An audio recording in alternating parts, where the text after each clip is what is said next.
Hi, I'm Bianca. My brother's new wife had no idea that I was the owner of the house they lived in. The irony of the situation, I must admit, gave me a dark but quite satisfying pleasure, watching her command the servants like the queen of her own castle, not knowing that this castle was built by me, that every brick, every window frame, every piece of land around belonged to me, and that her arrogant behavior was nothing more than a farce on someone else's stage.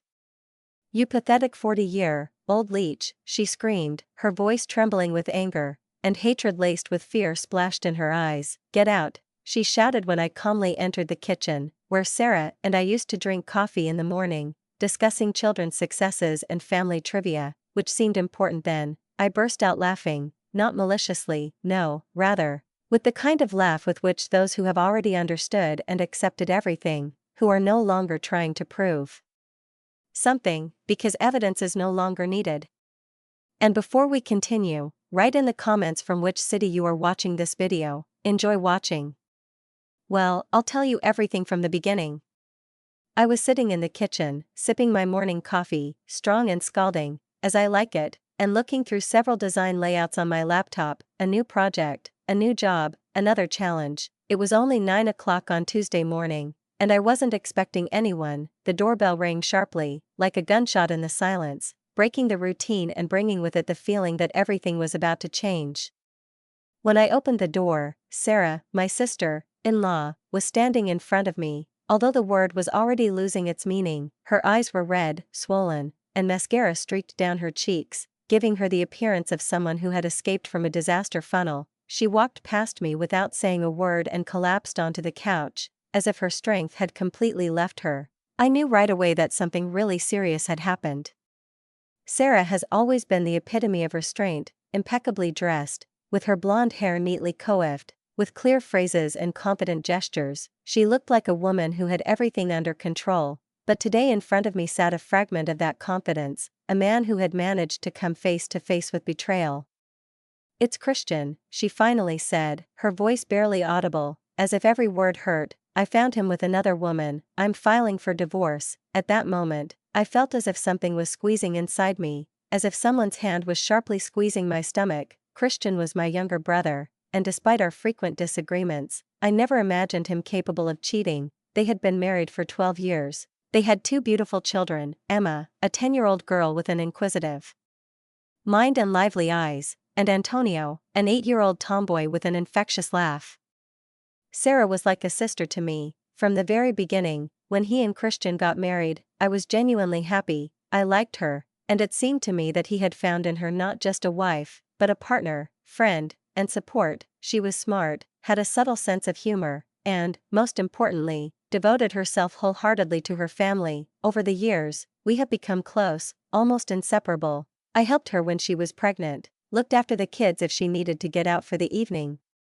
We spent hours drinking coffee, shopping, discussing everything from recipes to plans for the future.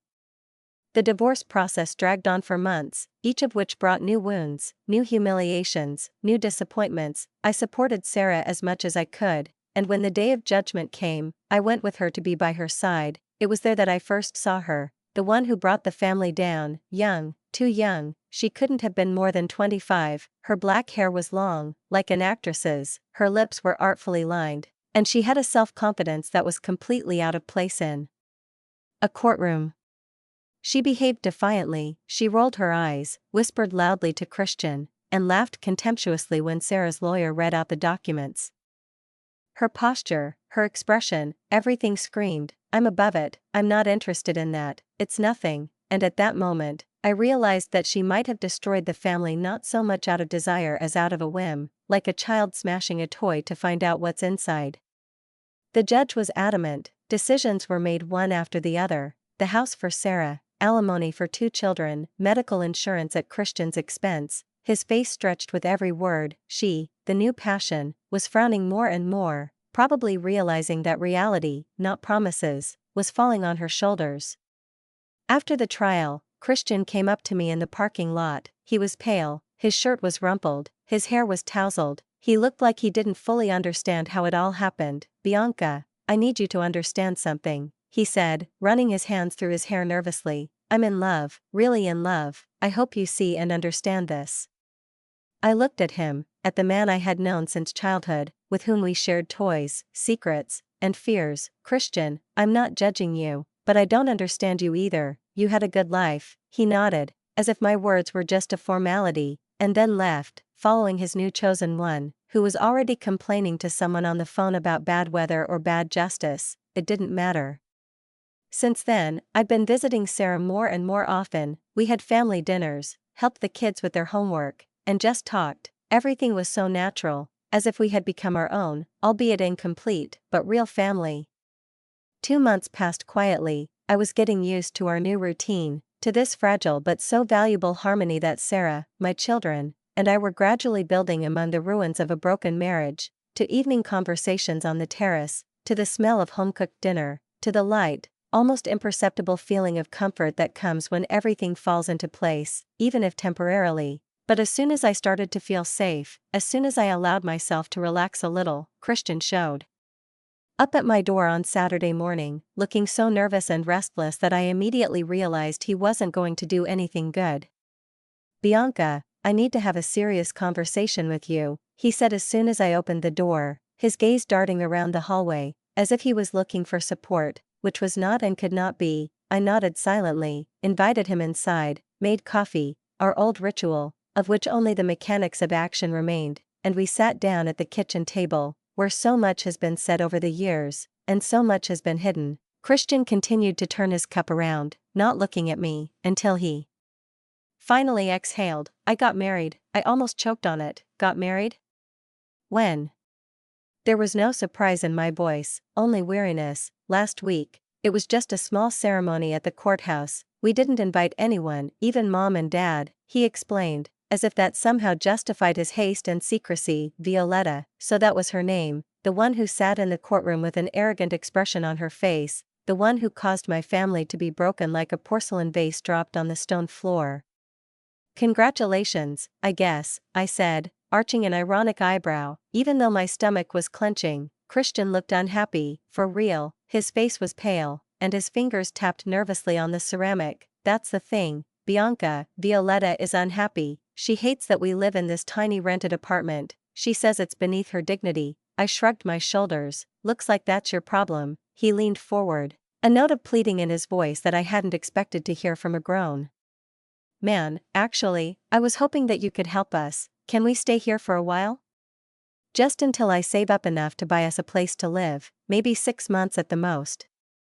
I stared at him. "You want to move here, with her?" The words came out before I could contain them. "Please, Bianca, I'm desperate. Violetta is making my life hell because of this apartment situation. If we could stay here temporarily, I could invest all the money in savings for the future." I could barely contain my irritation. The very idea of Violetta walking through my rooms, touching my things, breathing into the air that was a part of my life was enough to cause me an acute attack of rejection. I disliked her from the first moment I saw her, from the very scene in the courtroom when she allowed herself to grin and roll her eyes. "And if they move, it means that Sarah won't be able to come here anymore, and I won't be able to continue being a part of her and her children's lives. I don't think that's a good idea." "Christian," I finally said. His face fell, and his eyes were filled with sadness. "Please, just think about it. I'll call you later." After he left, I tried to get back to work, but my thoughts wouldn't form coherent lines. The design I was working on blurred in my eyes, and everything in me resisted the imposed decision. An hour later, the phone rang. It was Mom. "Bianca, dear, Christian told us about his situation," she said in that soft, affectionate tone she always used when she was about to ask for a favor, knowing it would be difficult for me to refuse. "Your father and I think it would be great if you could help them." I closed my eyes. "Mom, you don't understand." "We understand, honey. This is a chance to help your brother strengthen his new marriage. Violetta is a wonderful girl. She just needs time to adjust. A stable home environment would really help both of them." I heard my father pick up the phone. "Bianca, the family helps the family. Christian has made mistakes, but now he is trying to improve. This is your chance to be a big man." They continued, flowing into each other like two streams trying to break through the dam of my resistance, binding me with guilt, pressing the painful buttons of family loyalty and moral duty. I could feel fatigue building up inside me under their words, as a reluctantly yielding compliance settled into my body. "Okay," I finally said, but only for a few months. Oh, thank you, dear, you're doing the right thing, Mom blurted out happily. I hung up the phone and sat in the kitchen, looking out the window, feeling like I'd made a mistake that was about to reveal itself in its entirety, but it was too late. I called Christian back and told him they could move. A week later, I was sitting in my living room working on a logo design when I heard a truck rumbling down the driveway. Through the window, I saw Christian jump out of the passenger seat, followed by Violetta, who was wearing designer jeans that were as tight as a second skin and high heels that were completely unsuitable for moving, but apparently that was her whole style: inappropriate, defiant, demonstrative. The truck was huge, clearly more than what is required for a couple moving out of a small rented apartment. When the movers started unloading boxes and furniture, I realized with every movement that most of it was hers. There were at least 20 boxes of clothes and shoes, a massive dressing table, a treadmill, a bulky chest of drawers, and it seemed like enough cosmetics to open her own salon. I stood watching this parade of vanity and put on glamour, and with every passing minute I felt my inner walls crack with tension. I opened the front door as they approached, and immediately felt the tension in the air. It was thick like a thunderstorm before a rainstorm, and it was visibly pressing on my chest, squeezing in an invisible vice. Christian looked worried, beads of sweat covered his forehead, and his whole figure betrayed some kind of painful stiffness, as if he understood that everything was not going as he had hoped. But he could no longer stop this train. Violetta followed him, rushing forward with an expression on her face, as if she was not entering someone else's house, but examining a suite in a hotel that was about to become her property. "Hi, Bianca," Christian said, awkwardly hugging me, as if there had been no decades of kinship between us, but just a long, standing formality that he wanted to get rid of as soon as possible. "Thanks again for that." Violetta had already walked past me at that moment, not even paying the slightest attention to me, not deigning to give me a glance, a nod, or a simple greeting, as if I were not the mistress of this house, but a servant who happened to be at the door. She came into the house as fast as a hurricane, casually tapping her heels on my lacquered wooden floor, making me wince in annoyance.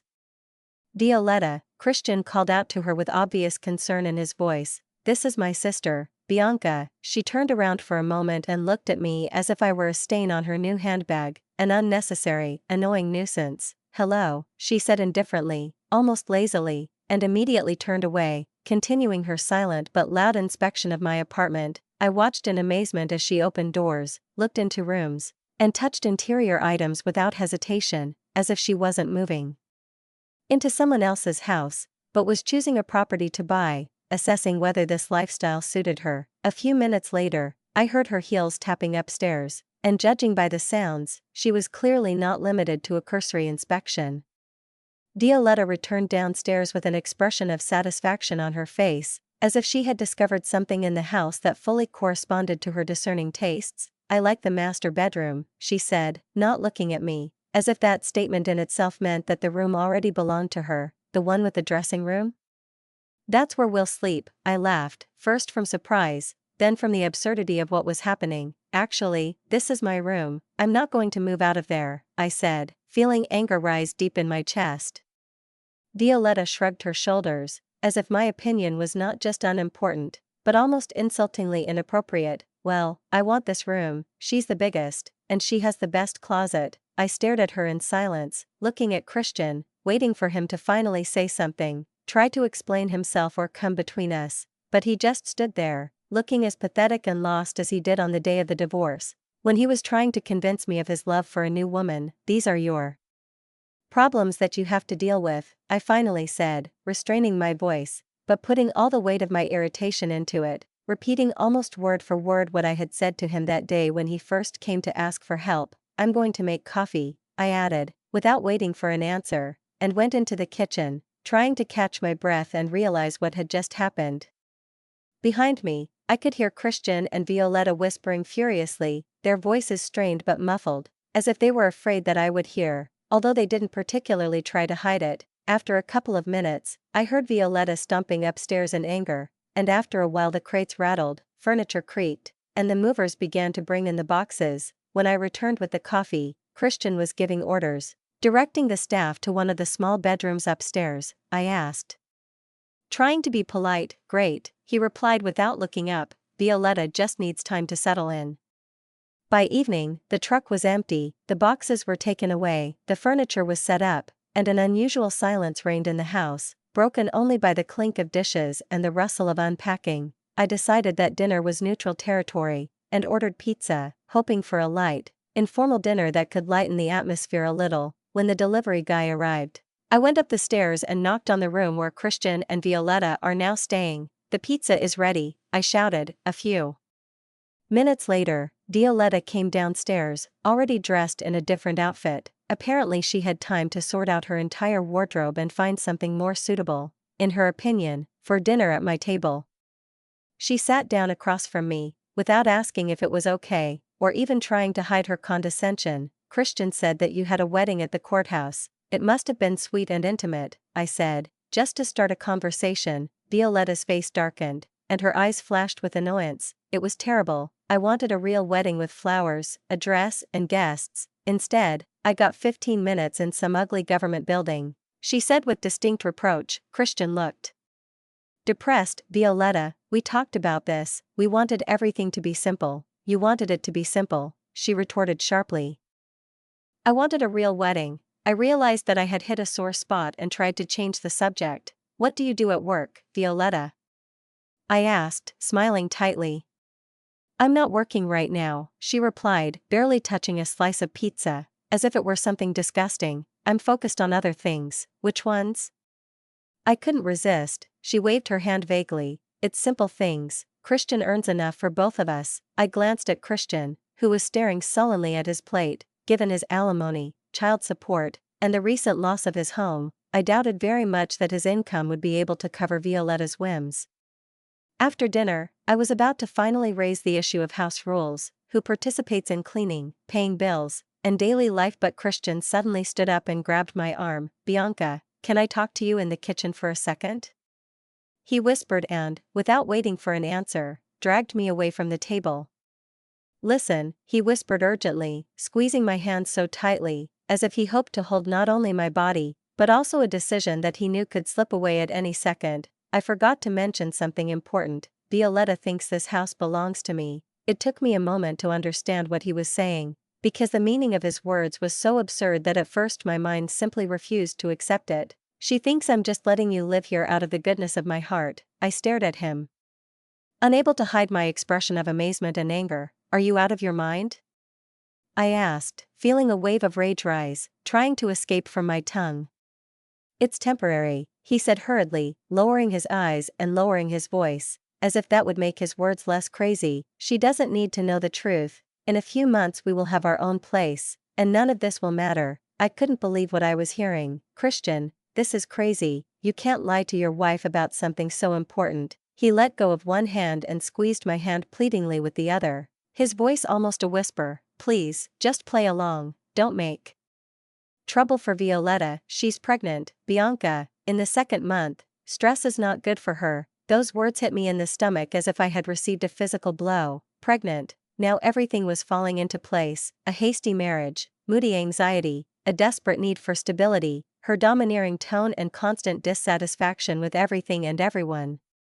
I turned and looked through the opening in the kitchen wall, which overlooked the living room, where Violetta, as in a glossy advertisement for an idle life, was sprawled on my couch, scrolling through her phone, not even looking around, as if everything around her existed solely to serve her. She was going to have a baby, thinking that she was living in her husband's house, given to her out of generosity, with an unmarried relative, temporarily, before moving to a luxurious nest. "Bianca, please," Christian whispered again. "I know it's asking a lot, but I'm desperate. Just don't contradict her if she says something about the house. We'll be gone in a few months, I promise. We'll be out of your reach." I wanted to scream, I wanted to break free, scream in his face, throw them both out the door, but he stood in front of me with the look with which a boy who has broken someone else's toy begs not to tell his parents.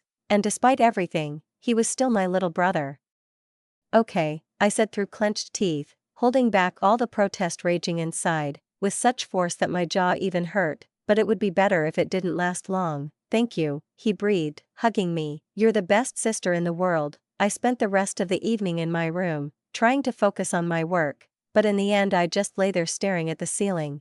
replaying over and over in my head this ridiculous farce that I had allowed myself to be dragged into. Violetta's voice could be heard from downstairs, complaining about the cable channels, the lack of water pressure in the shower, the pillows being too soft, and the wrong kind of coffee. Life with Christian and Violetta quickly turned into an exhausting, stuffy nightmare. My work, which I used to do in silence and order, my carefully structured daily routine, my independence and peace, everything disappeared, as if it had been erased with sandpaper. I work as a graphic designer from home and am used to the fact that my space is my fortress where I can create, think, be myself. But now every day started with Christian leaving for work at 7:30, and that's when my own hell began. Violetta, who did not recognize the concepts of personal space or respect for someone else's home, usually did not come downstairs until 10, and sometimes closer to 11, in her silk pajamas, with the serene air of an idle aristocrat temporarily trapped in a country estate. She never said good morning or asked how I slept or how I was doing. She just occupied the kitchen, cooked herself complicated but clueless breakfasts and left a mess behind, as if she was sure that someone would come and clean up after her. I was cleaning, of course, not because I wanted to, but because I couldn't watch it all. After breakfast, she would settle down on my couch, occupying it entirely like a throne, turn on her terrible reality show and watch it for hours. The sound was always at its maximum, and she commented on everything that was happening out loud, talking to the screen like she was with her girlfriends at a bachelorette party. When she got tired of watching TV, she either went shopping or went out with her friends. It was hard for me to imagine who could find her pleasant to talk to, but such people apparently existed. She never asked me if I needed anything from the store, or if I could take a little time off to work. She just lived as if the world was her stage and I was a random prop. I started spending significantly more money on groceries and utilities, food was disappearing twice as much, and the water and electricity bills were rising by leaps and bounds. And every time I tried to somehow start a conversation with Christian about participating in expenses, he brushed me off like an annoying fly. We're tight on money right now, he said, but things will get better soon, I promise.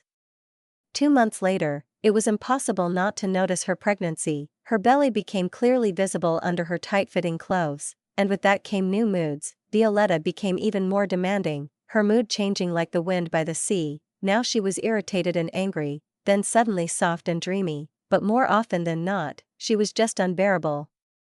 One morning I was going to a meeting with a client, an important, long-awaited one, the one that I had been building for weeks, thinking over every visual element to the smallest detail, and therefore, as always in such cases, I applied my favorite perfume, a light floral fragrance with a hint of jasmine, a delicate shade of lilac and an almost imperceptible breath lily of the valley. A fragrance that has accompanied me for years and has become part of my image, my confidence, myself. I had just fastened my earrings in front of the hallway mirror when I heard Violetta take a deep breath after coming down the stairs, and the next moment her face contorted into a theatrical grimace of disgust, as if I had just poured a bucket of chemicals into the rooms. "This smell is disgusting," she muttered, covering her nose with her hand, as if she was afraid to die from a couple drops of perfume. "I can't stand being around this terrible fragrance, he makes me sick." I looked at her in amazement. "It's just perfume," I said, trying not to lose my temper. "I don't care what it is, you can't wear it anymore. The smell is harmful to the child, you'll have to find something else."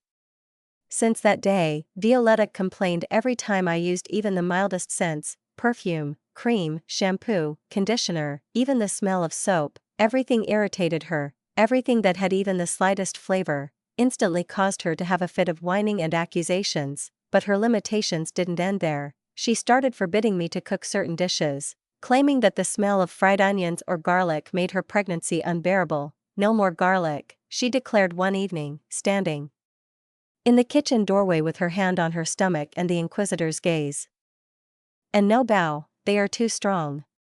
"These are the basic ingredients for cooking," I protested, stunned by another dictate. "Not anymore, I can't stand the smell," she snapped. Since then, I have been cooking exclusively bland, boring dishes, avoiding spices, sauces and anything that could arouse at least some emotion in someone who eats, but I did it only to avoid her endless complaints. My grocery bills were rising by leaps and bounds because she ate a lot and selectively, but rarely bought anything herself, and at the same time, the quality of my life slowly but surely continued to deteriorate, flowing away from under my fingers like water through a leaky bucket. The turning point came one Wednesday afternoon. I was working in my room finishing a presentation for a potential client when I heard the doorbell ring. I looked out the window and saw Sarah's car parked at the edge of the driveway. As usual, she brought Emma and Antonio. These visits have become a tradition between us, a small island of joy in the midst of everyday turmoil. I took out a box of coloring books and crayons, turned on the TV on the children's channel and sat them down in the living room, where they could spend a couple of hours quietly while I worked. "I'll be upstairs, if anything, call me," I told them with a smile, knowing that they were old enough to behave calmly. Violetta complained of nausea in the morning and locked herself in her room. I decided that she was asleep, and the children would not bother her. Emma and Antonio played quietly, sometimes laughing at cartoons, coloring, whispering among themselves. They were just children, as children should be, but suddenly, as if out of nowhere, Violetta's sharp scream rang out, piercing the house like a siren. I rushed down the stairs two at a time and saw Violetta standing in the center of the living room, her face flushed with anger, as if she had witnessed an act of sacrilege. Coloring books, pencils, and torn sheets of paper were scattered on the floor. Emma was crying with her fists pressed to her face, and Antonio was frozen by the couch, his eyes full of fear. I asked, trying to keep my voice calm, but rage was already bubbling inside. "These little rascals ran and screamed for hours. They're stopping me from resting," she shouted, pointing at the children with an expression on her face as if they were wild animals that had broken into her personal reservation. "They weren't running or screaming," I said, barely able to keep the tremor out of my voice. "They were just coloring and watching TV. They're just as stupid as their mother," Violetta spat out, and at that moment, I felt the world around me stop for a moment. "They don't have brains in their heads. They need to leave right now because I can't sleep because of this noise and I need to rest in my condition." Emma sobbed louder, and Antonio looked like he wanted to sink into the ground. I knelt down and hugged them both, hugging them to me, whispering words of comfort, although I was barely able to breathe from indignation. "You're being unreasonable," I told her, looking straight into her eyes. "They're just kids who act like kids." Her eyes flashed with malice, her lips pressed into a thin line. "Don't tell me I'm being unreasonable. This is also my home, I have rights. I'll talk to my husband about it." She turned abruptly, slammed the bedroom door with such force that the glass panels in the stained glass door shook. I stayed downstairs, hugging the sobbing children to me, slowly stroking their backs, and repeating, "It's okay, she's just not feeling well." I made them snacks, put on quieter cartoons, and let them finish coloring the drawings, but the atmosphere was already destroyed, like a glass ball falling from a shelf. When Sarah came to pick them up an hour later, I took her aside and quietly recounted everything that had happened. When I got to the point where Violetta called Emma stupid, Sarah's face paled and her lips tightened into a thin, tense line. "I have to go there right now and tell her everything I think," she whispered, looking towards the stairs where Violetta had left. "Please don't, just take the kids home." "I'll deal with it," I said. Sarah left, but I could hear the rage boiling inside her as she walked, and at that moment, I knew that something in this house was about to explode. That evening, when Christian returned home, tired from the journey, with dull eyes and the collar of his shirt wrinkled after a day at the office, Violetta immediately rushed to him, swiftly, like an actress ready to voice lines in a long-memorized play, with a face distorted by feigned resentment and a tone full of contrived indignation. "Your sister deliberately brought these children here to disturb me," she complained, pressing her hand to her stomach as if every word was being given to her with effort, and there was something in her eyes that was not tired, not manipulative. "She knows how much I need rest, but she let them run around the house without any supervision, as if it were something normal, even though I'm pregnant and need peace."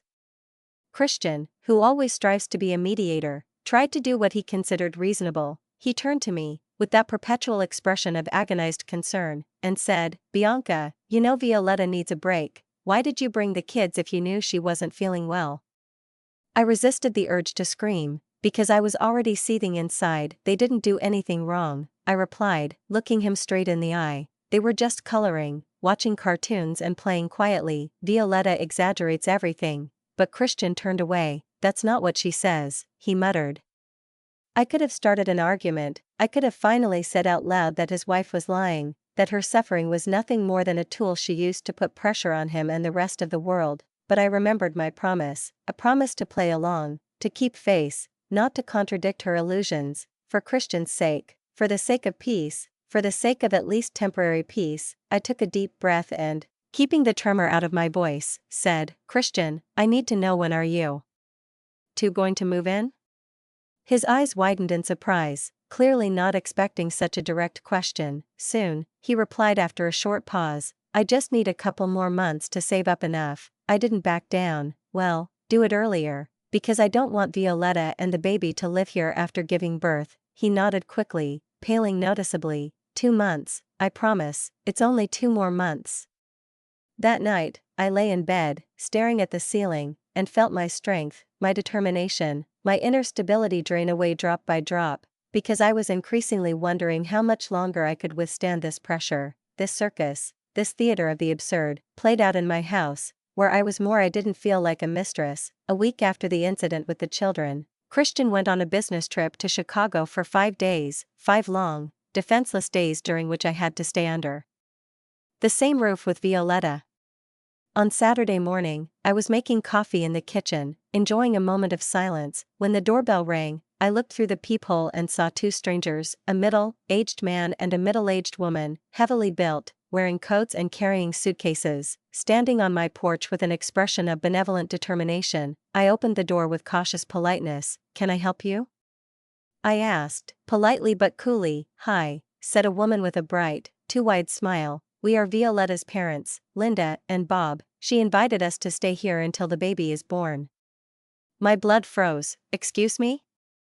I gasped, but before I could add anything else, Violetta popped out from behind me, as if she was deliberately waiting for me to open the door. She literally squeezed past me, beaming. "Mom. Dad. You've arrived. Come on in, I'll show you where you'll stay." I stood in the doorway, speechless, unable to utter a word, watching 2 suitcases roll across the floor of my house, as strangers passed by me as if I were a servant. "Violetta," I said, finally finding my voice, "can I talk to you for a minute?"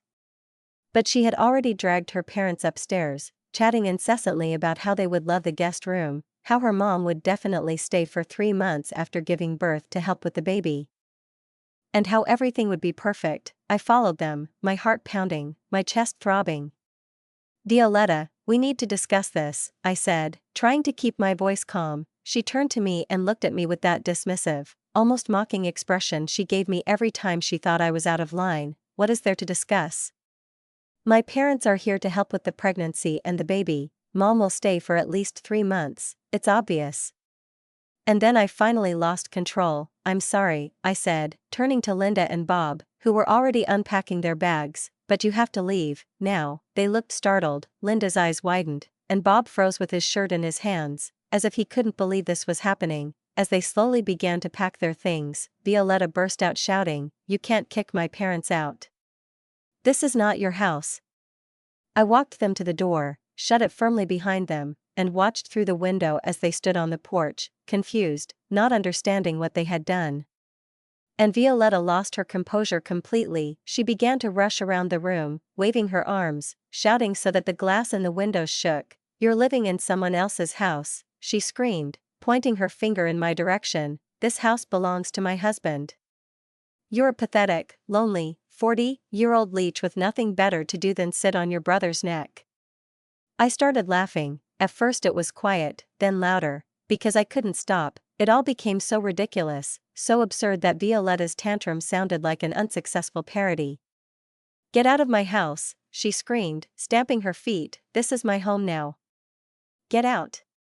I was still laughing, looking at her with a mixture of pity and relief. "Try to make me," I said calmly. Violetta, her face contorted with anger, grabbed the phone and ran outside. Through the window, I saw her frantically talking to her parents, all 3 of them gesturing as if they were acting out a family drama scene in public, and then they got into the car and drove away.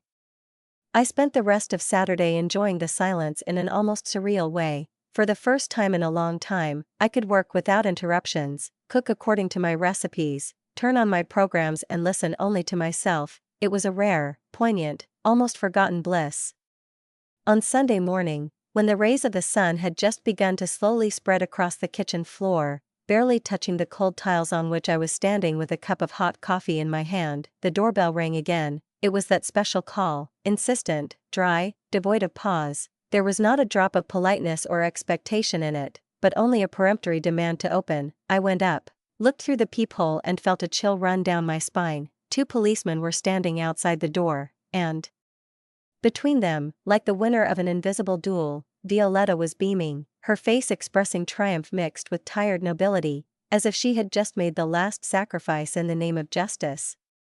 "Ma'am," one of the officers began with formal politeness, slightly pushing back the holster on his belt, "we have received a complaint about a squatter who refuses to leave this property." Without showing any surprise or annoyance, I politely smiled at them, looking at Violetta as if she was no more threatening than a moody child. "Did she provide any documents confirming that she owns this house?" I asked, holding my hands calmly in front of me. "No, ma'am, she didn't have any documents with her," the second officer replied, frowning slightly. Without saying another word, I turned around, went inside, and soon returned with a neatly prepared folder containing my deed of ownership and property tax documents, neatly arranged, with highlighted lines. "Here's the proof that I own this house," I said, handing over the papers. The officers bent over them, ran their eyes over the lines, clarified something from each other, then straightened up at the same time and turned to Violetta with a completely different expression on their faces. Annoyed, almost apologetic. "Ma'am, you should have confirmed ownership before filing a complaint. This woman clearly owns real estate." "We can't do anything." They apologized to me and left, leaving Violetta standing on my porch in complete confusion, with a face in which not a shadow of her former confidence remained. I looked at her, allowing myself a short sigh of relief, and said flatly, without malice, but firmly, "Now that you know the truth, get out of my house." Violetta immediately burst into tears. The tears flowed down her cheeks quickly, as if they were turned on command. "I didn't know. My husband lied to me. You have to understand, I'm 6 months pregnant, and I have nowhere else to go." My voice was cold. "You have parents, go to them," she sobbed, clutching her stomach, "but they live in a tiny apartment. I'm having a baby in 3 months." I just shrugged my shoulders. "That's not my problem." Violetta ran upstairs, and 15 minutes later my phone rang. It was Christian. His voice, as soon as I answered, was filled with anger. "What the hell did you do?" he shouted. "Violetta called me in tears and said you called the police." "I didn't call the police," I said calmly, climbing the stairs. "She called them out on me. Apparently, she was trying to get me evicted from my own house." There was silence on the line. Then, "Now she knows the truth, and she has nowhere to go." I exhaled. "She can go to her parents, or you can go back and deal with her together, but she's leaving tomorrow." He was silent. "You can't just kick out a pregnant woman," he said. "Look at me," I replied, and hung up. I knocked on Violetta's door. She didn't open it right away. Her eyes were red, and her lips were pursed. "You have until tomorrow morning to pack up and leave," I said, not giving her time to object. The next day, Christian stormed into my house like a hurricane. Catching the earliest flight, Violetta ran up to him in the hall, and both of them, as if on cue, started shouting, accusing me of heartlessness, betrayal, and cruelty. "You have no right to do this to us," shouted Christian. "You have no rights here," I replied. "This is my house, and I won't let you stay here anymore." "You can't do this," he kept saying. "See how I can," I replied and reached for the phone. This finally silenced them. The rest of the day passed in tense silence. I could hear them packing. I could hear dishes clinking, drawers closing. I ignored calls from my parents. Their numbers flashed on the screen over and over again, but I didn't answer. I knew they'd heard Christian's version of events, and I didn't want to argue. By evening, they had loaded everything into Christian's car. Neither of them said goodbye, not a single glance, not a word, just the slam of the door and the sound of the engine moving away down the driveway. I watched them through the window, feeling the tension that had been holding me for months finally begin to let go. Over the next few weeks, I learned from mutual friends that Christian and Violetta had moved in with her parents. 3 months later, she gave birth to a son. I was genuinely happy for them. Still, I didn't feel guilty. My parents sided with Christian. They stopped all communication with me, convinced that I had been cruel by kicking out a pregnant woman, and nothing I said could sway their opinion. But I didn't try. Instead, I became close to Sarah. We started talking every day again, started laughing like before, and became a family again. Emma and Antonio now spend every other weekend with me. We have our own traditions: morning pancakes, evening board games, walks in the park. My house was filled with life, tranquility, and warm silence. Christian and I don't talk anymore, but I've heard that he's doing well. And that's enough for me. Write a comment on what you think about this story and don't forget to subscribe to the channel and like it. See you soon.